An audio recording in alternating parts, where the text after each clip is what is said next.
Cette émission vous est présentée par Terreo. Voilà l'histoire que je vous propose. Derrière moi, il y a un bon moment de convivialité qui est en train de se préparer autour d'un Brasero et surtout autour d'Emmanuel. Emmanuel, il est là justement au niveau du Brasero. Alors pourquoi on est venu le voir, cet Emmanuel? C'est un entrepreneur passionné et enthousiaste. Et il nous a dit, bon d'accord, faites une émission avec moi, ok, mais par contre j'aimerais vous présenter mes copains. Alors c'est qui ces copains? C'est Corentin, il fait des viandes d'exception, et c'est aussi Emma et Rémi, ils font une très bonne bière, très locale. Et où est-ce qu'on est ici? On est sur la Côte d'Opale. Ici on est vraiment à la frontière entre la Somme et le Pas-de-Calais. Ici on est à Rue, mais d'abord l'histoire commence vraiment chez Emmanuel, c'est à Berck, c'est à 20 minutes d'ici.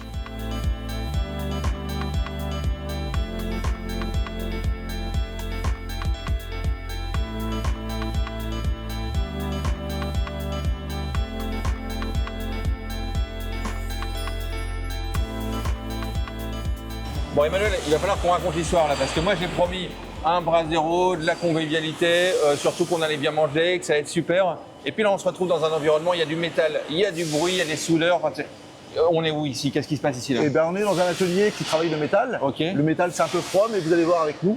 On va donner une toute autre image à cette matière. Oui, parce que vous allez voir, on va vous présenter Emmanuel, vous allez voir, c'est quelqu'un d'hyper sympa et de chaleureux.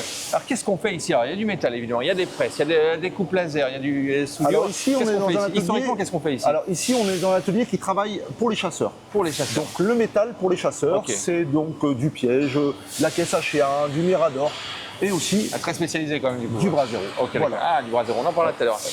Pourquoi pour les chasseurs? Toi, t'es un peu passionné par la chasse? Ah bah oui, je suis tombé, comme dit une certaine BD, dans la marmite quand j'étais petit. Okay. Ouais, passionné par le besoin de capturer les animaux. Ok. Hein, peut-être un complexe, Okay. mais avant tout pour leur donner de bonnes attentions. Ok. Hein, donc j'ai décidé très tôt d'essayer de vivre de ma passion. Ok. Hein, donc on s'est mis au début. J'ai commencé seul à fabriquer du piège dans un petit village qui s'appelle La Caloterie. Mais fabriquer du piège, c'est quoi là? Du coup, c'est parce que là, il y a du grillage derrière. Oui, c'est quoi en fait du piège? Nous le but de nos captures, c'est de capturer des animaux vivants sans blessure. Ok. Donc le gros intérêt, si l'animal est protégé, on le relâche. Sans aucun problème. Si il est piégeable, eh ben, on va le servir. Ok. Voilà. D'accord, ok, très bien. Alors, les pièges, là, c'est quand même, on en verra dans les images, mais c'est les petites grilles. Et là, il me semble que l'entrepôt, il est énorme. Il y a des machines de partout. Là. Il est ça me énorme. semble être un gros entrepôt ici quand même. Il est énorme parce que, avant tout, la chasse, c'est une passion, mais l'entreprise, c'en est une autre. Et moi, ma vie, c'est ça, c'est entreprendre. C'est entreprendre, c'est faire vivre des gens, c'est développer des nouveaux concepts, c'est vivre ma passion. Ok, alors de toute façon, on va passer une demi-heure avec Emmanuel, donc on va se dire plein de trucs, mais je sens une espèce de, c'est vrai, une enthousiasme, une passion à entreprendre en fait. Là, je sens qu'il y a un truc là-dedans. Bah oui, c'est un petit peu une revanche de plein de choses, de se dire, ben voilà, il y a des choses qui sont pas faisables, c'est se dire, on va les relever. C'est une vie de challenge. Toi, tu as toujours voulu être entrepreneur dès l'école, tu as voulu être entrepreneur? Bah, on est une famille d'entrepreneurs. Okay. On est une famille d'ingénieurs non diplômés. Okay. On est des gens, on est dans le génie mécanique. Okay. On est dans le besoin de tenir la matière. Ok, on est un peu dans l'autodidacte aussi, parce que oui, je sens. à fond. Ah, moi j'ai un niveau bac quoi. Okay. J'ai un niveau bac et puis si on y croit, si on veut travailler, si on peut avancer. Okay. Et puis chez nous, il y a plein de choses. On a le soleil, mais on a aussi le soleil dans le cœur et c'est ça qu'il faut. On sent l'entrepreneur du Nord, hein. Ouais. Ça, c'est, voilà. On est ici à Verton, évidemment, tout à côté de Berck en fait. Exactement. Hein. Voilà. Le cadre est sympa en plus. Le cadre est sympa. Voilà, très concrètement, on va en parler des Brasero, parce qu'en plus l'histoire elle est belle et tout, mais ici juste grillage, machine découpe laser, là vraiment très concrètement, qu'est-ce qui se passe en fait? Qu'est-ce que vous faites en fait? Nous on va partir d'une matière basique, du grillage en natte, des tôles en feuilles, et on va les couper, on va les façonner, on va les assembler, on va les souder. Ok. Tu parlais de passion avec la chasse et les pièges pour les chasseurs. Tu échanges avec eux, avec les chasseurs, pour dire ah, tiens, il nous faudrait ci, il nous faudrait ça. Emmanuel, est-ce que tu pourrais pas bosser sur un modèle comme ci, comme ça? Comment tu échanges avec justement tes clients en fait pour travailler? Avant tout, je les vis. Ah oui. Parce que je suis passionné de chasse. Ok. Donc je vois ce qui se fait autour de moi, je vois les besoins, je vois les attentes. Et ça c'est mon job, c'est de trouver les solutions pour trouver une technique pour que ça aille mieux pour eux vivre leur passion. Ok. Alors, bon, on a parlé des pièges, bon, la chaise, ça c'est très sympa, mais on est venu aussi pour parler des braseros. Je voulais parler braseros, convivialité, puis il faut qu'on goûte un moment, il faut qu'on mange un petit truc un peu sympa. Ça vient d'où cette histoire des braseros? Parce que je me dis, tu travailles le métal, bon, ok, tu fais des pièges et des grilles et des cages, mais à un moment, tu as peut-être envie d'aller plus loin. Est-ce que c'est ton côté entrepreneur? Tu t'es dit un jour, tiens, allez, je vais me mettre à faire des braseros, c'est ça l'idée? Bah, c'était un moment de la vie un peu spécial, un moment que tout le monde a plus ou moins bien vécu, ou plutôt mal même, je dirais. C'était le moment du Covid. Ah oui. Le Covid, pour la gestion du grand gibier, on était tenu de devoir prélever les grands animaux. Ok, pendant Et- que et tout le les monde était sangliers. enfermé chez soi, Et voilà. les Et- chasseurs devaient, ok. Donc, vous voyez, on a eu la chance de pouvoir sortir avec une attestation spécifique Mhm. pour aller chasser le grand gibier. Ok. Et donc l'hiver, bien sûr, au moment de la chasse, un peu de froid. C'est parti d'un défi en me disant bah tiens Manu, Toi, tu fais du métal, exactement, ok. tu peux pas nous faire un brûlot, hein, c'est un brûlot basique pour se chauffer. Donc j'ai fait découper mon premier brasero, ma première forme qui n'a pas beaucoup évolué. On est tout de suite tombé dans le bon style. J'amène ça à la chasse qui suit. Les copains me disent mais on ferait pas une plaque pour cuire? Ah ouais. Donc on a construit et par la suite on a développé toute une gamme de braseros. Voilà comment ça se fait l'histoire simplement. Un coup de Covid, un coup de chasseur qui ont froid, un petit brûlot, ça devient un brasero, Bah, ça devient ton entreprise. Donc, Ce qui se passe, c'est que c'était des idées qui étaient déjà en veille et ça a été le catalyseur. ok. Les braseros, moment- bah, on en voit voilà. là, tiens, ça c'est les plaques Ça, de c'est braseros. voilà, ça. c'est des coupes qui sont faites laser. Hein, Parce là, que ici, tu on est- découpes au laser. Ouais, exactement. Là, par exemple, ça c'est une tôle qui a été débitée et puis qui va être façonnée par la presse qui est ici derrière. Donc j'ai un opérateur qui va venir plier. Ça va après partir sur le poste de soudure où je vais avoir un opérateur qui va l'assembler. Bon, Hein. ça c'est les plaques. Ça c'est les On plaques. va voir Là, comment ça se est- passe là-bas. On est sur une matière qui est aussi importante pour travailler le corten. Ah bah tiens, on va en parler là, Ouais, on va en parler ah. là-bas. Ok, bah super, parfait. Allez, on y va.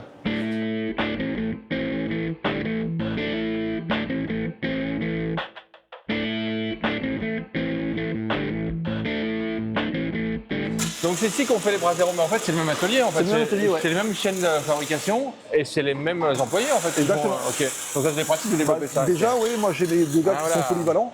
Là ici, Christophe est à l'assemblage. Ok. Donc c'est les pièces Ah ouais, qui ont c'est été toujours pliées. impressionnant ça. ok. Exactement. C'est les pièces qui ont été pliées juste avant. La pièce qu'on a vue tout à l'heure là Exactement, ici, c'est ouais. la pièce qui se retrouve ici et donc qui a été en plus gravée là. Qui a été gravée par le laser. Et c'est quoi là? C'est un choix artistique là? Du coup c'est toi qui fais les choix? C'est le client qui peut décider de. c'est les animaux qui plaisent le fétiche, on va dire. Ok. C'est les animaux que les gens recherchent. Ok. Chaque personne peut personnaliser son brasero Ok, parfait. suivant ses envies. Ok. Et ça, c'est notre force. Parfait. Et donc voilà le brasero fini. Enfin, il y a plusieurs modèles, mais ça c'est le. Ouais, ça, ça c'en est c'est un. vraiment c'est la référence. Là, c'est la belle pièce, ça, C'est le quand même. brasero cuisson qu'on appelle chez nous. Ok. Donc là où on peut se permettre de manger sans aucun complexe à 25-30 personnes. Ah ouais, pas mal. Bah, alors, il y a plein de choses à se dire là-dessus parce que moi déjà j'ai plein de questions. C'est quoi le matériau? Parce que c'est quand même du métal, de l'acier. C'est quoi comme matériau? Ouais, alors ici, on va faire cuire sur un acier décapé, Ok. qui est précontraint pour que les graisses Alors, coulent. il va falloir qu'on explique. Qu'est-ce Ouais. que c'est qu'un acier, du coup, tu m'as dit Décapé. décapé. Qu'est-ce que c'est qu'un acier décapé? Un acier décapé, c'est un acier qui n'a plus de calamine. Ok, Donc la calamine, c'est la petite surface bleuée qui est autour de la matière. ok, Quand on plie un morceau de fer et qu'on voit une poussière qui saute, d'accord. c'est ça la calamine. Donc là, c'est un acier brut en fait. C'est vraiment un acier. Oui, exactement. Décapé, c'est un acier Ok. qui va être entretenu avec de l'huile Ok. et qui, au fur et à mesure de la cuisson, va se culotter. Ah, le culottage. Le C'est comme ça, culottage. c'est comme quand on a des poêles en acier à l'ancienne, en fait. Il faut les Exactement. culotter ou des biliques pour faire des crêpes. Voilà, On met pas de téflon chez nous. Ouais, hein. ouais, non, non, Le c'est du- téflon, c'est cancérigène. Ouais, oui. Tandis que nous, on reste sur un matériau où il y a un petit peu de travail au début, Ok. mais on reste Oui, il faut sur des choses, l'entretenir un peu, d'accord. exactement, des choses Ok. pérennes, on va dire, simples. Ok. Et tu me parlais tout à l'heure du corten. Qu'est-ce que c'est que le Alors le corten? corten, c'est finalement toute la partie basse, le corps Ok. de chauffe, D'accord. et la partie décoration. Ok. Ça, Ok. c'est un acier qui va s'oxyder, mais qui ne va pas pourrir, D'accord. qui va tenir dans le temps.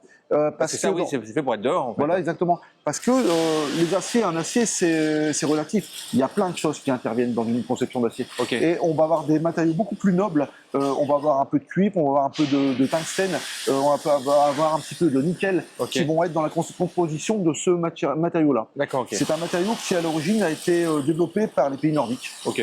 C'est un acier qui est beaucoup plus dur, Et nous, on a fait le choix de travailler avec ce produit-là. On en fait rentrer par semi-complet pour dire d'avoir des prix compétitifs et avoir une réactivité auprès de nos clients, quoi. Parce que là, en plus, cet objet-là, bon, là, il est neuf, il est pas encore. Il reste quoi à faire dessus? Il est prêt à partir, celui-ci? Bah, il est prêt à recevoir de la viande. Allez, c'est et de la parti. flamme en dessous. Exactement. Mais alors, du coup, lui, il va passer sa vie à l'extérieur. Donc, du coup, c'est vrai qu'il faut un peu l'entretenir. Il va un peu rouiller. Comment ça fonctionne, en fait? Alors, le bas va rouiller. Ok. Le haut va, comme on a dit tout à l'heure, va se culotter. Donc, Ok. il va noircir. Après, il existe des accessoires. Notamment un couvercle pour protéger le brasero, Ok. parce qu'on a une région où il pleut faiblement. C'est le soleil qui prend le dessus, surtout à cette époque-ci.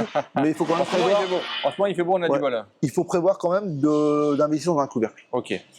Là, bon, on fait du réel suspense un peu parce qu'après, on va quand même goûter. On est là pour ça, quand même, on va pas se mentir. Ça fonctionne comment? On y met des bûches, du charbon, pour On faire y met- chauffer longtemps. C'est Non, compliqué parce non, qu'au non. niveau. C'est très simple d'utilisation. Quand on a pris l'habitude, même maintenant, pour une côte à l'os pour 3 personnes, on le met en route. Ah oui. Il faut simplement mettre en chauffe 3 quarts d'heure avant. Ok. Le temps de. Oh, c'est comme un beau barbecue. Voilà, en fait, ouais. exactement. Et puis, le C'est gros mieux qu'un barbecue ou pas? le gros intérêt, c'est ce que j'allais dire, le gros intérêt du brasero, c'est la vie. C'est la vie qu'on va amener autour, parce que c'est une pièce de vie et c'est un endroit où Oui. on ne va pas s'oublier dans le coin du jardin et être de fonction à faire cuire. On va vivre autour de ce brasero. J'ai l'impression que la côte à l'os, c'est presque presque on s'en moque. L'important, c'est de passer un moment convivial autour, en fait, c'est surtout ça. C'est tout, c'est d'avoir Ouais. des amis, c'est avoir un moment d'échange, c'est un moment de convivialité. Et c'est ça avant tout, c'est Ok. un petit peu l'état d'esprit que je veux avoir dans mon métier, quoi. Ok, il me semble que C'est toi, tu es un entrepreneur heureux. Ça se sent, en fait, en tout cas. Je pense que le jour où j'arrête d'entreprendre, ça va être compliqué, quoi. Ouais. C'est Ça, non, c'est- c'est ma vie, c'est ma vie, Ok. c'est ma vie. C'est comme ça, c'est d'avoir des projets et puis sincèrement faire plaisir aux gens. Ok. C'est vachement jouissif de dire bah tiens et non il a trouvé l'idée, quoi. Ok. Et ça, puis nous, on est bien content d'avoir trouvé Emmanuel pour faire une belle émission avec lui et tout. Bon, Emmanuel, là, c'est bon. On a vu comment ça se faisait un brasero. On a à peu près compris comment ça fonctionnait. Maintenant, il va falloir rentrer un peu dans le vif du sujet. Toi, je sais que tu as des copains. Allez, les copains peut-être charcutiers pour essayer d'aller continuer l'histoire. Qu'est-ce que tu nous proposes là maintenant? Eh bien, je pense qu'on va aller voir des gens qui savent travailler, Ok. qui travaillent avec des produits de région et qui peuvent nous faire des jolies choses qui vont aller se poser sur la plaque chaude et aussi des jolis accompagnements qui sont faits juste à côté de chez moi. C'est parfait. Vous avez vu, c'est du local, c'est du convivial, c'est de l'humain. C'est bon, voilà, c'est des bonnes choses. C'est parfait. Merci Emmanuel, on est parti? On y va? bon. Allez, c'est parti. On vous avait promis un voyage gourmand, alors c'est parti. Après avoir tout compris sur la construction des braseros, on passe aux choses sérieuses. Emmanuel nous emmène pas très loin de là. On reste à Berck, chez un copain à lui, Corentin. Bonjour Corentin. On passe derrière? Allez. Ok. Bonjour, voilà. Maxime, enchanté. Enchanté. Bah, c'est beau ici, une belle boutique. va hein. Manu. Franchement, c'est une belle boutique là, ici, c'est bien. Ancien apprenti, Corentin s'est lancé en ouvrant sa boucherie-charcuterie et à y voir les produits. Ici, on travaille bien et surtout, c'est local, tout ce qu'on aime. Bon alors Corentin, on est venu ici avec Emmanuel parce qu'il nous a dit, avec lui on a vu comment on faisait les braseros, maintenant il faut voir comment on fait les saucisses et les andouillettes pour les goûter. Bon Emmanuel, je crois que lui il fait ses courses, mais là en attendant, qu'est-ce qu'on va faire nous ensemble? On est là pour ça. Alors, on va Ok. faire une chipolata à l'italienne. Ok. Donc, tomate, oignon, basilic. Et on va faire des andouillettes. Ok, donc là tu as préparé chair à saucisse, c'est ça? C'est ça. exactement. Dis-nous un peu là du coup. Alors, qu'est-ce qu'on a ici, on a donc une chipolata à l'italienne. Donc, purée de tomates, oignons et basilic. Et ici, on a une farce à andouillettes maison. Panse de porc, chaudin de porc. On a des oignons, du persil et un mélange d'épices, de moutarde et de vinaigre. Génial, génial. Et donc ça c'est, voilà, tu l'as fait pour nous, pour tout à l'heure, allez les grillons brasero. Exactement, c'est ça. Ok, parfait. Super, bah vas-y, on Allez, regarde. on est parti. Toujours intéressant de voir comment ça fonctionne. Ça fait combien de temps que toi tu as ouvert ta boucherie charcuterie? On est dans notre 5e année d'ouverture. Ok. Donc c'était une création complète. Donc la boutique n'existait pas avant. Mhm. Donc on a réalisé tous les travaux. Moi j'avais 22 ans. Ok.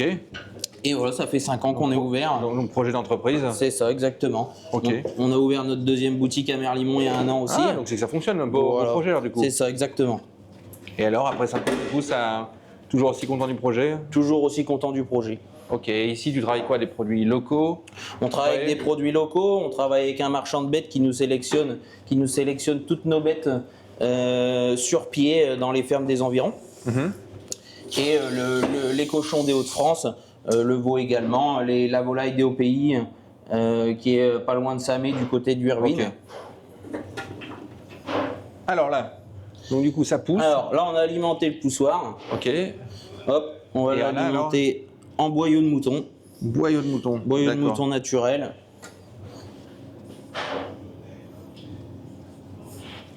Et là c'est parti en direct.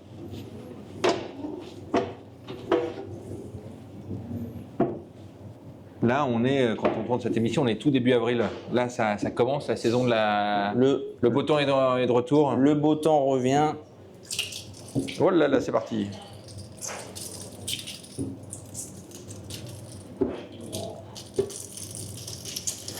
Ouais. Des saucisses comme ça, t'en fais beaucoup, toi, par semaine, par week-end, par jour? Comment ça fonctionne, hein? Les gros week-ends de barbecue, on passe entre 150 et 200 kilos de saucisses le week-end. Ah ouais, quand même. Donc que tu fais en la semaine juste Voilà, avant. Ok. c'est ça, exactement. Est-ce que c'est un métier? Bon, évidemment, il y a de la saisonnalité dans tous les produits qu'on dit, mais est-ce qu'il y a de la saisonnalité surtout? Tiens, là, il y a un coup de soleil, on sait qu'il va faire beau ce week-end, donc là, il faut qu'on fasse un peu plus Bien de. sûr, Ouais. bien sûr, bien sûr. Ok. Donc alors là, Hop. Alors. Voilà, donc là, on va portionner les saucisses. Hop. ok. Hop, C'est on déjà vient. la belle saucisse généreuse. Voilà, on vient les tourner. Hop, et on n'aura plus qu'à les couper. Ok. Les laisser sécher une nuit. Les laisser sécher une nuit pour dire que la saucisse se raffermisse un petit peu, pour dire qu'elle explose pas sur le barbecue ou à la plancha. Alors justement, on est là aussi pour parler de Brasero, enfin, on en parle, mais maintenant, il va falloir goûter. Vous allez voir, on vous réserve ça pour la fin de la mission. Toi, tu as aussi un gros Brasero aussi, parce que tu fais aussi de l'événementiel. C'est ça, exactement. On fait des mariages, des baptêmes, des communions. Et donc, tu arrives avec ton Brasero, c'est quoi? Tu as On a sors une- de ton coffre Voilà, non, on a une remorque, Ah ouais, une remorque Brasero, Ah, voilà, génial. qui est entière. On peut la déplacer entièrement juste en l'attelant sur la boule du camion. Et puis voilà, après on se déplace, on va dire presque dans tout le Pas-de-Calais, suivant les demandes et suivant le nombre d'invités.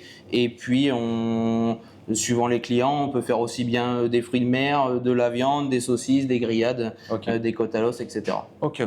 Toi, ça fait 5 ans que tu es charcutier boucher. Là, on entend souvent, là, il y a des produits de saison, puis surtout le fait de moins manger de viande, mieux en manger. Toi, comment tu te Oui. situes là-bas? Parce que on a vu ta boutique, il y a des beaux produits, c'est vraiment une Bien belle sûr. boutique. Ouais. Je suis entièrement d'accord avec le fait qu'il faut moins manger de viande, mais on dit mangez-en moins, mais mangez-en mieux.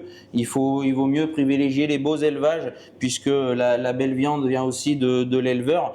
Et voilà, on dit que l'élevage pollue, etc.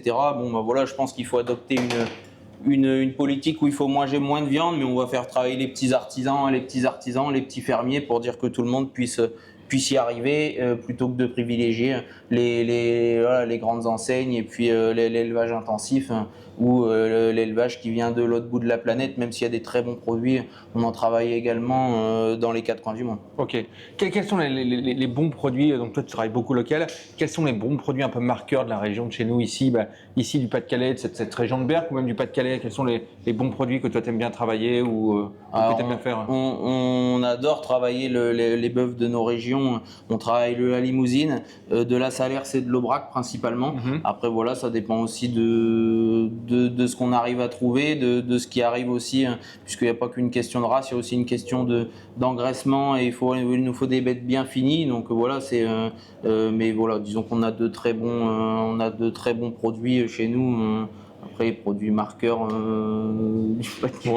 Ouais, non mais bon voilà, en tout cas la bonne andouillette là, Voilà, c'est ça. Bon, L'andouillette de Cambrai, hein, pour la citer. Hein. Donc on a été médaillé de bronze au championnat de France quand j'étais encore apprenti. C'est quoi le secret alors d'une bonne andouillette alors, du coup? Le secret d'une bonne andouillette, déjà c'est de tout faire de A à Z, et puis c'est d'y mettre beaucoup d'amour. C'est pas un produit qui est compliqué, mais voilà, il faut vraiment aimer son métier. C'est un produit qui prend longtemps à faire. On en passe à peu près 80 kilos par semaine. Ah, quand même, ouais. Et c'est une préparation qui nous prend grossièrement une demi-journée pour un opérateur. Ah oui, donc qui calme du boulot. Voilà. Bon super, on a envie de la goûter. On va te laisser travailler. Pas de souci. De toute façon, on se retrouvera tout à l'heure d'ici, je sais pas combien de temps, mais pour le Brasero, depuis le temps qu'on en parle. Pas de souci. Ok, génial. Merci beaucoup, À Corentin. tout à l'heure, merci.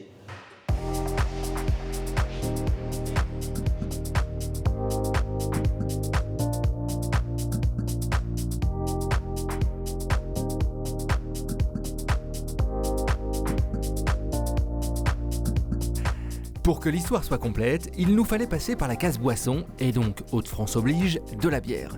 À consommer évidemment avec modération.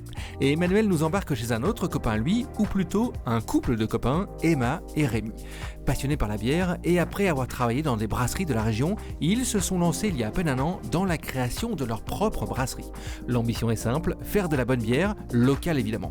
Et depuis leur lancement, ils connaissent un petit succès sur la Côte d'Opale. Bon alors Rémi, ça c'est vraiment une émission que l'on fait là, qui est une émission de copains, parce que Emmanuel nous a dit tiens on va aller voir Corentin, puis maintenant on vient voir Rémi. Rémi, toi, tu travailles avec Emma, tu es en couple avec elle, et on va parler de votre travail ici, de la brasserie, les Grandes Marais. C'est un projet qui est tout neuf aussi, raconte-nous un peu cette histoire en fait, c'est génial. C'est ça, nous on bossait tous les deux dans le monde de la bière en tant que salariés, et en 2022 on a décidé de lancer notre propre projet en fait, et ça a abouti du coup en juin de l'année 2024, on a pu monter la brasserie Grande Marais, du coup, à Rang-du-Flier. Et voilà, on fabrique... Et tout ça, c'est tout ce qu'on voit ici, c'est tout neuf. Ouais, exactement, ouais. Ça brille encore. Hein, ouais, c'est beau, hein, c'est super. Ça brille encore, les cuves brillent encore, nous aussi. On n'est pas encore trop usés. Donc, ouais, c'est... Et alors, ça fait quoi? Ça fait un an, donc du coup, qu'est-ce qu'on peut se dire au bout d'un an? Là, ça fonctionne, c'est un beau projet, ça a bien pris Ouais, ça a très bien pris. Ouais. On est super bien implanté maintenant sur la Côte d'Opale. Hein. Bon, principalement, notre gros bassin d'achalandise, c'est plutôt Berck, le Touquet, Merlimont, Montreuil-sur-Mer. Et après, pour faire une bière un peu locale. C'est ça, ouais. Là, on tend à grossir principalement sur la Côte d'Opale et un peu dans les terres. Et après, à terme, on verra. Le but, c'est pas de faire une bière nationale, c'est plutôt d'être bien implanté Hauts-de-France, et principalement en restant quand même majoritairement sur la Côte d'Opale. Il y a encore de la place, alors tu vas sûrement me dire oui, pour les microbrasseries comme vous, pour les projets qui se montent. C'est vrai qu'il y en a beaucoup qui se montent des microbrasseries. C'est pas trop compliqué, je veux dire, de se lancer en 2025 ? Dans tous les cas, la demande est forte, donc il y a encore de la place.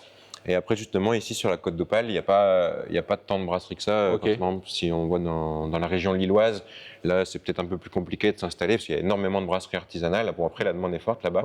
Et ici, pour le coup, sur la côte, il n'y a pas énormément de brasseries. Donc, c'est aussi en partie pour ça qu'on s'est installé ici. Alors, qu'est-ce qu'elles ont de typique, vos bières? Est-ce qu'on peut dire qu'elles ont un côté un peu terroir ou un peu local ou pas vraiment? Ou quelles sont vos spécificités ou comment vous travaillez Elles ne vont pas avoir de côté spécifique propre vraiment à la brasserie.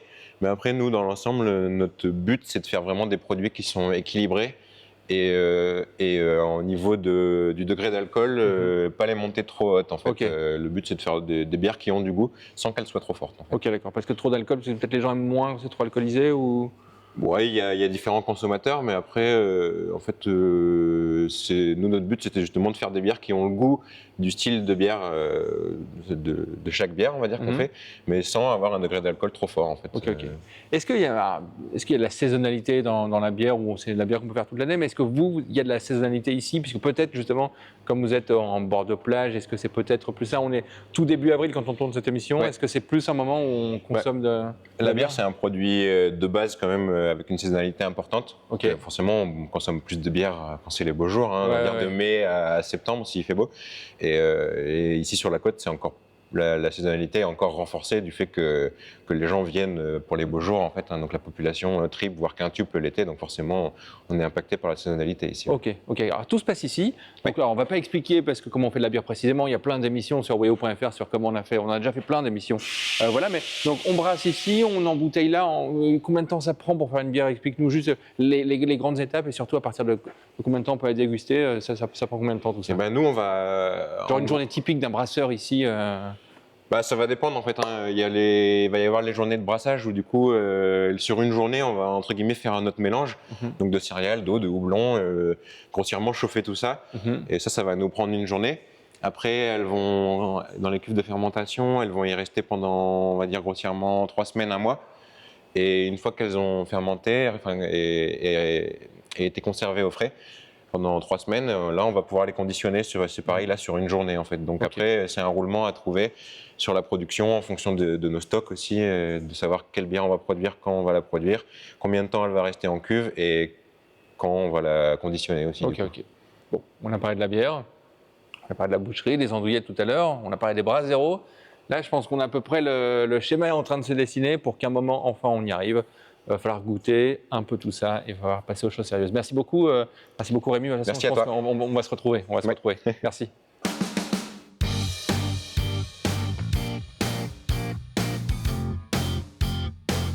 Bon là Emmanuel, tu nous avais pas trompé, là. Le lieu est canon.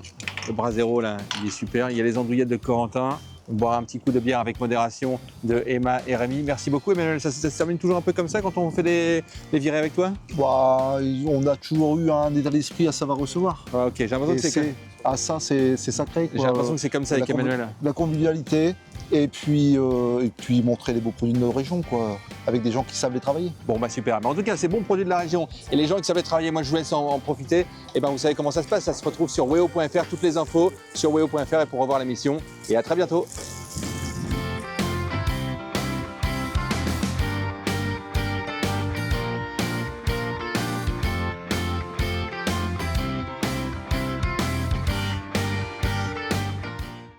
Cette émission vous est présentée par Terreo.